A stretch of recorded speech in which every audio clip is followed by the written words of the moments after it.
તો રાજકોટમાં આરએમસીએ રજૂ કર્યું છે ડ્રાફ્ટ બજેટ। પાણી અને ગાર્બેજ વેરામાં સૂચિત વધારો કરવામાં આવ્યો છે। પાણી વેરામાં ₹100ના વધારાનું સૂચન કરવામાં આવ્યું છે। ગાર્બેજ કલેક્શનમાં દૈનિક ₹2ના વધારાનું સૂચન છે। ડ્રાફ્ટ બજેટમાં અનેક બ્રિજ બનાવવાનું પણ આયોજન છે। કટારિયા ચોક, રૈયા ચોકડી, પીડીએમ ફાટક પર બ્રિજનું સૂચન કરવામાં આવ્યું છે। કોઠારિયા રોડ પર ખોખરદક નદી પર આ બ્રિજનું સૂચન છે। તો રાજકમલ ફાટક પર ઓવરબ્રિજ બનાવવાનું આયોજન છે।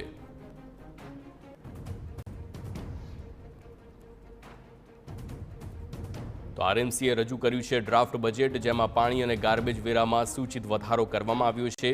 પાણી વેરામાં ₹100ના વધારાનું સૂચન છે। ગાર્બેજ કલેક્શનમાં દૈનિક ₹2ના વધારાનું સૂચન છે। ડ્રાફ્ટ બજેટમાં અનેક બ્રિજ બનાવવાનું પણ આયોજન છે। કટારિયા ચોક, રૈયા ચોકડી, પીડીએમ ફાટક પર બ્રિજનું સૂચન કરવામાં આવ્યું છે। કોઠારિયા રોડ પર ખોખરદક નદી પર બ્રિજનું સૂચન છે। તો રાજકમલ ફાટક પર ઓવરબ્રિજ બનાવવાનું પણ આયોજન છે। તો આરએમસીનો આ આગામી રોડ મેપ છે, જેમાં હાલ ડ્રાફ્ટ બજેટ રજૂ કરવામાં આવ્યું છે।